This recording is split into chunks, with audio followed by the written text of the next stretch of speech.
Okay, let's unpack this. I Oh, just watched that opening sequence, and I'm still trying to process the visual. me too. These incredible queens draped in like the most amazing couture, and they have to get on exercise bikes and physically pedal to turn the lights on. It was such a brilliant, kind of brutal start. That whole generators activated thing, it set this really dark, almost dystopian tone right out of the gate. Yeah, But what a perfect metaphor for the season, right? Drag is work. It's literal physical effort. it totally is. It's Hmm. basically telling us there are no free rides this year, and that level of effort is exactly what we need to get into. For sure. Because once the lights were on, we saw the stakes. $200,000. A life-changing amount of money, plus the Anastasia-Beverly Hills collaboration. But the real tell, I think, the thing that signaled what this season is going to be about was the guest judge. Oh, absolutely, Cardi B. Cardi B. That tells you right away this is about high fashion, high energy, and zero tolerance for anything messy. Exactly. So our mission today has to be about just the sheer amount of talent this year. Because it wasn't just the fashion, it was the backstories, The backstories, the immediate family drama. the drama. It started before anyone even touched the sewing machine. Yeah. We have to go deep into what made this premiere feel like, I don't know, a declaration of war. Ah, So the entrances, the caliber of the looks this year just immediately set a new standard. Let's start with Athena Dion, the self-proclaimed Greek goddess and HBIC of Mount Olympus from Miami. and she called herself close to perfect. I mean, the confidence, the bar was set so high from the first walk. It really was. But what really got me more than the confidence was the breadth of professional expertise we're seeing. Right. It's a huge shift. It's not just dancers and sub kids anymore. We're getting actual careers. So you have Kenya Pleaser, who's the sexy auntie that's a hoe. It's Yeah. a great Lizzo. But then Uni Coco. Uni Coco, yeah. Yeah. The high fashion queen from Denver who just casually drops that she was a former mechanical engineer. A Clark Kent engineer by day. I mean, my jaw was on the floor. That's fascinating. And you have to think about what that means for the competition. Engineering isn't just math, it's about structure, it's problem solving. Totally. She's going to approach a design challenge like she's building a bridge, you know? That is a massive advantage. Yeah, exactly. And the real world skills just kept coming. Mandy Mango from Philly. The nurse, a registered nurse who specializes in HIV and sexual health. I mean, she's bringing actual, life-saving professionalism to the stage. It adds so much depth. It really does. And don't forget, Sierra Mist, the shapeshifter. A prosthetic makeup artist who makes, what was it, 96% of her own closet? Yeah, something like that. It's just, if you're competing against someone who can literally build a new face and an entire wardrobe from scratch, the pressure is insane. For everyone else, yeah. But this is where it gets really juicy. It's not just individual talent. It's a full-blown family reunion this season. Oh, the Florida block. The Florida block. It's an alarming number of queens from Florida. You've got Athena, Discord, Mia Starr, Juicy Love Dion, Mikey Meeks. And that all centers on the Dion dynasty. So you have Athena Dion, who's the drag mother of Morphine Love Dion from season 16. A huge presence. Huge. And then Juicy Love Dion is Morphine's drag daughter. So Juicy is technically... Athena's granddaughter. Exactly. And then Mia Starr is Athena's drag sister. Queens were literally calling Athena grandmother in the workroom. It was wild. And the big reveal, of course, is that a mother and daughter are competing against each other for the first time ever. That is heavy. And it immediately raises the question, is that a good thing? Is that built-in alliance an advantage or a huge liability? It's got to be a liability. You've seen it before. These family ties, they almost always implode when there's 200 grand on the line. That's the tension I'm going to be watching all season. And it's not just them. We've also got Jane Don't. Right, the sister of Boso and Irene the alien. So we have these multiple family trees all tangled up in the competition. And in the middle of all this family drama, you have two queens who walked in and were immediately seen as threats. Vita Von Star. Pageant icon.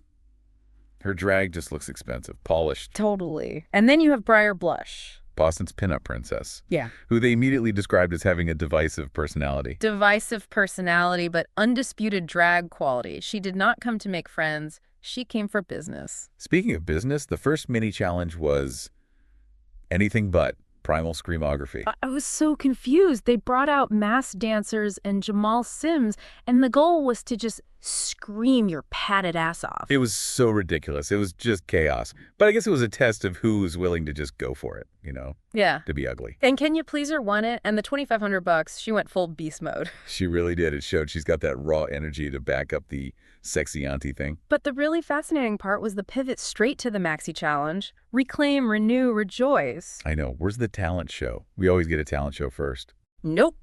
Straight into an unconventional materials design challenge. Here's a bunch of junk from the Drag Race vault. Go make couture. It's pure pressure. The second that vault opened, it was instant chaos. Everyone grabbing tarps and sponges. But you could see the different approaches right away. Discord Adams, who's known for upcycling, was like, this challenge is mine. Okay. Grabbing grass and chains. A total maximalist. She was in her element. And then you have Uni Coco, the engineer. She was so methodical. She was like, an engineer needs a plan. She was sketching before she even touched the material. Which is so smart. And then you have the complete opposite end of the spectrum. Oh, yeah. Juicy Love Dion needed help just threading the needle on the sewing machine from Jane and DeFuego.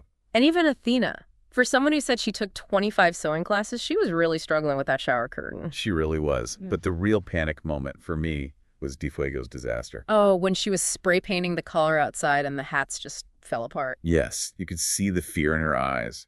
She immediately said she was going to be the pork chop of the season. Which, for anyone who doesn't know, is the nickname for the first queen eliminated. That's how low she felt. It's the ultimate fear. But speaking of failure and panic, this is where the drama really kicked in. The Briar Blush and Athena Dion fight. Over trading materials. It went from 0 to 100 so fast. It wasn't just conflict. It was like real hostility. I mean, Briar called Athena a scammer. And then Briar hit back with, and I'm quoting here, a thing cow over fabric scraps. It was like a soap opera. Well, Briar's whole point was that Athena wanted credit for a garment she didn't help with, but Athena was convinced Briar was actively trying to sabotage her. Yeah, by refusing to sew the gloves. That kind of intense fight over materials, not even judging, it tells you everything you need to know about how competitive Briar's going to be. So after all that drama, the runway happened. Yeah. And a lot of queens were just safe. Athena, Briar, DeFuego, Sierra Mist. And Athena was visibly shocked that her shower curtain look was only safe, especially after all that fighting. I get it, but when you look at the top three, you get it. The level was unbelievable. Totally. They didn't just meet the challenge, they completely transcended it. Let's start with Needy Coco, the winner. That asymmetrical two-piece made out of gift bags. It was genius. It was an engineering feat. That's the perfect word for it. The judges called it very polished. And Cardi B said she would wear it outside. That's it. That's the ultimate stamp of approval. It really is. And then Vita Von Starr. Yeah. She just solidified that icon status. Her look from Umbrellas, it was flawless. It looked expensive, which is so hard to do with trash. The judges called it glorious and classy. They couldn't find a single thing to critique. So rare. And Jane, her shower curtain look was so whimsical and so well made. And did you catch that detail about her learning to sew from her Boy Scout father? Yes, I loved that. It's that kind of unexpected story that makes her so charming. It's like wholesomeness and high drag all mixed together. Totally. Okay, so we have to talk about the bottom, because the critiques were brutal. They were. Can You Please Her had great energy, but that skirt. Oh, it was terrible, sloppy, lopsided. The judges just tore it apart. And Cardi's critique was so key. If the outfit fails, the glam has to carry it. But the outfit was just too distracting. Then there was Juicy Love Dion. Beautiful face, beautiful top made from fans. Very Dion. Very Dion. But the skirt was too simple. It had no volume. And that choker just visually shortened her neck. It's those little details. They make all the difference. And Mandy Mango, her look was just too messy. Yeah, rough around the edges. And Cardi B delivered probably the most cutting line of the night. She said it looked like she had a time at Michael's. Oof, that's so brutal because it doesn't just say it's cheap. It says it has no artistic vision. Exactly. But before the final judgment, we got the Untucked segment. Which I loved because Cardi sent in her glam squad, Erica and Styles. That was such a huge moment of validation for them. I mean, these are titans in the industry. And Cardi's own story. It was so humbling. She said she learned how to do makeup by watching Drag Race and that the culture is a constant inspiration for her. That's real, genuine respect for the craft. It really is. And even in the lounge, Athena was still spiraling about being safe, especially after Cardi said she liked her look. It just shows how high the bar is this season. Safe feels like a failure. And so we get to the final judgment. The tension was just, you could feel it. The bottom two were Kenya Pleaser and Mandy Mango. My heart was pounding for them. They both looked so devastated. They really did. And I thought, okay, one of them is going home, but then the twist. The shock twist. RuPaul, with that classic big butt Cardi, just announces no one is going home tonight. It was such a massive reprieve. You could see the relief wash over them, but it also means they now carry that burden of being in the bottom first, you know? Oh, for sure. So with the bottom safe, it was all about the top two, Nina Coco and Vita Von Star. Lip sync for the win.